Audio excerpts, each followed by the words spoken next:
Ini adalah Chelsea. Pada musim 2022-2023, mereka mengeluarkan hampir 600 juta euro untuk mendatangkan pemain. Dan nilai tersebut setara dengan biaya transfer yang dikeluarkan oleh 11 tim di Serie A.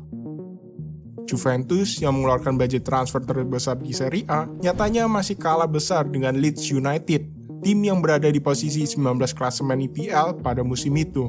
Di sisi lain, setelah Inter Milan berhasil masuk ke final UCL berkat drawing yang bagus, dan harus kita akui itu, musim ini tidak ada satupun tim dari Serie A yang lolos ke 8 besar UCL.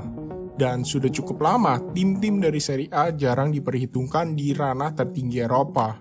Serie A pun juga menyadari ketertinggalan mereka. Bahkan Presiden AC Milan, Paolo Scaroni berkata, dalam 20 tahun terakhir, semua orang telah melampaui kami. Serie A telah menjadi Serie B Eropa. Padahal di era 90-an, tim-tim Serie A menjadi penguasa Eropa. Lantas, mengapa Serie A sangat tertinggal dan apa yang terjadi dengan Serie A?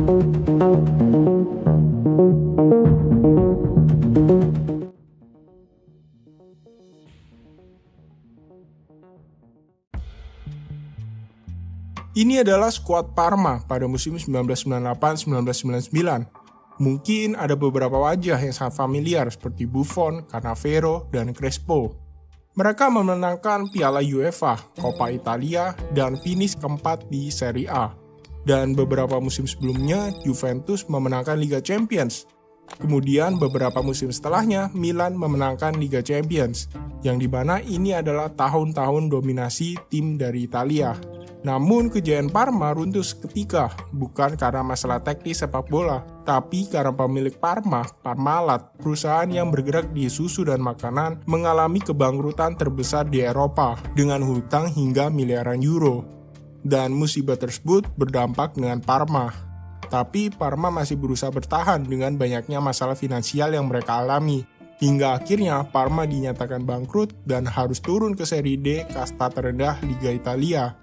Kemudian ada Calciopoli, skandal match fixing terbesar yang terjadi di Serie A, yang melibatkan tim-tim besar seperti Juventus, AC Milan, Fiorentina, Lazio, dan Reggina, di mana mereka melakukan kontak dengan organisasi wasit sehingga mereka mendapat memilih wasit yang menguntungkan pihak-pihak tertentu, atau lebih simpelnya mereka menyuap wasit.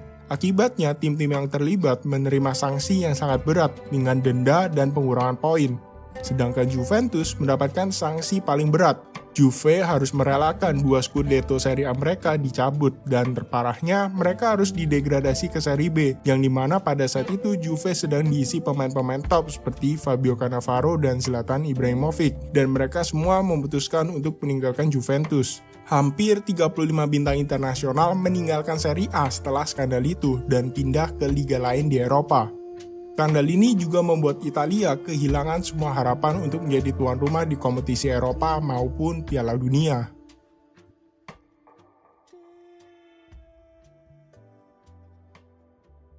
Dahulu Serie A diisi pemain-pemain top dari seluruh dunia, sebut saja Maradona, Zidane, Maldini, Marco van Basten, dan masih banyak yang lain. Antara tahun 1952 hingga 1992, rekor transfer pemain dunia dipecahkan sebanyak 17 kali, dan Serie A memecahkan rekor tersebut sebanyak 15 kali. Namun kalau kita lihat sekarang, Serie A sudah bukan menjadi daya tarik pemain-pemain besar untuk bermain, melainkan Serie A menjadi tempat buangan pemain-pemain yang sudah tidak dipakai di timnya. Salah satu faktor yang menjadi penyebab adalah finansial. Tim-tim Serie A tidak memiliki kemampuan finansial sekuat tim-tim di luar sana, terutama yang berasal dari IPL dan La Liga. Seperti salah satu contohnya yang sudah dijelaskan di awal video, kalau Chelsea mengeluarkan biaya transfer yang setara dengan 11 tim Serie A. Selain itu, tim-tim Serie A juga tidak mampu memberikan gaji setinggi tim di IPL, La Liga, bahkan Bundesliga dan Ligue 1. Yang biasanya gaji juga salah satu pemikat untuk menarik pemain besar untuk bergabung. Dan bahkan pemain yang menjadi besar namanya ketika bermain di Italia memutuskan untuk pindah karena liga-liga lain mampu memberikan gaji yang lebih besar. Salah satu kesalahan terbesar Serie A adalah kurangnya investasi ke infrastruktur. Banyak stadion di Italia yang sudah dibangun sebelum Perang Dunia Kedua dan tidak mendapatkan renovasi yang signifikan. Ini membuat tim di Serie A kehilangan pendapatan mereka. Menurut data, rata-rata supporter yang hadir itu kurang dari 30.000 setiap matchnya. Fasilitas stadion yang buruk membuat supporter Serie A memilih buat nonton di TV daripada harus membayar tiket nonton di stadion.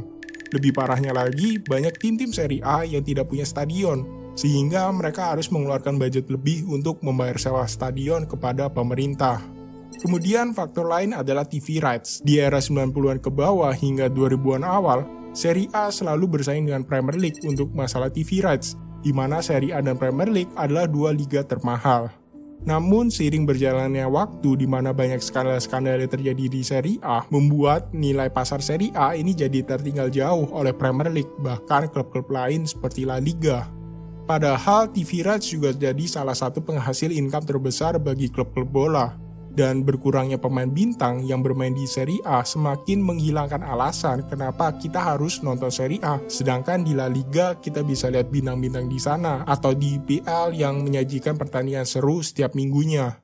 Akibatnya tim-tim Serie A kehilangan sumber uang untuk bersaing mendatangkan pemain-pemain top secara rutin setiap musimnya, yang membuat Serie A juga kalah menarik dengan liga-liga lain. Malah sebaliknya, tim-tim Serie A harus terpaksa menjual pemain top mereka untuk dapetin uang. Ini juga yang mengakibatkan investor-investor asing yang kaya raya seperti grup minyak dari Timur Tengah atau konglomerat asal Rusia, yang dimana mereka mampu mengangkat kualitas sebuah klub secara instan, memilih untuk berinvestasi di liga lain.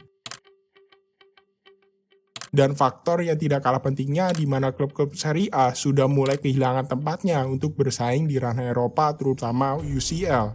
Yang kalau kita lihat sebelum tahun 2000-an, tim-tim di Serie A sangat sering masuk ke putaran final. Sedangkan setelah 2010 di mana Inter Milan juara UCL, praktis hanya Juventus yang mengangkat Serie A. Karena Inter Milan dan AC Milan yang kurang bersinar di ranah Eropa bahkan di Serie A itu sendiri. Padahal semakin jauh suatu tim melangkah di kompetisi UCL, artinya mereka juga akan semakin banyak menghasilkan uang. Tapi sayangnya, strategi dan kualitas pemain Serie A sudah tertinggal dengan liga-liga lain.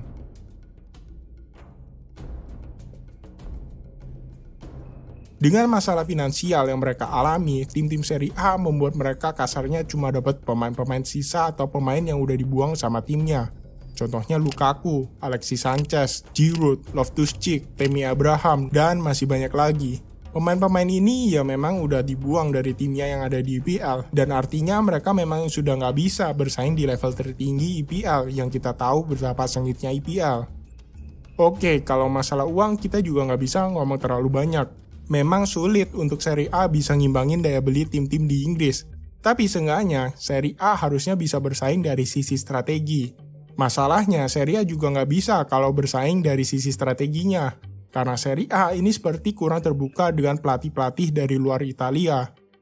Kalau kita lihat, di musim ini cuma ada 2 pelatih asing yang latih di Serie A. Oke, memang kalau tim kecil mereka akan susah buat datengin pelatih yang berkualitas. Tapi coba kalau kita kecilin lagi, kita lihat tim yang harusnya bisa ngegendong Serie A kayak Juventus, AC Milan, sama Inter Milan. Ya tetap aja mayoritas mereka diisi sama pelatih-pelatih dari Italia.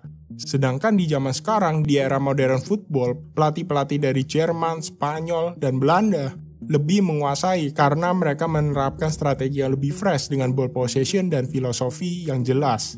Sedangkan pelatih-pelatih dari Italia yang masih menerapkan catenaccio di mana strategi main bola itu terletak pada pertahanan, atau istilahnya parkir bis yang sudah mulai tidak relevan dan efektif. Dan itu semua sudah dibuktikan dengan tim-tim yang menguasai Eropa belakangan ini, seperti Real Madrid, Barcelona, Munchen, Liverpool, City, yang dimana tim-tim tersebut bukan tim yang suka parkir bis yang bisa digempur abis-abisan.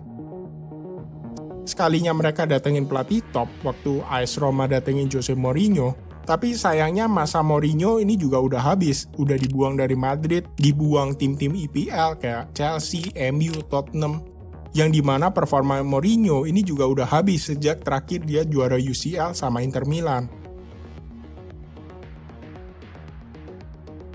Satu hal yang pasti, Serie A akan berusaha untuk comeback dari keterpurukan ini.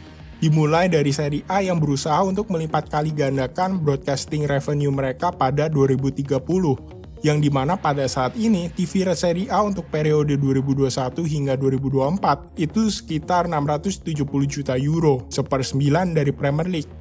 Untuk ningkatin daya tarik Serie A secara internasional, Serie A udah buka kantor di New York dan ada rencana untuk diperluas hingga ke London dan Abu Dhabi. Dengan strategi ini akan meningkatkan pendapatan TV rights internasional mereka yang tadinya 670 juta euro jadi 1,1 miliar euro pada tahun 2024 hingga 2027 dan akan naik menjadi 1,9 miliar euro pada 2027 hingga 2030. Sedangkan untuk TV rights domestik ini akan berakhir pada tahun 2024 dan juga akan meningkat di masa depan.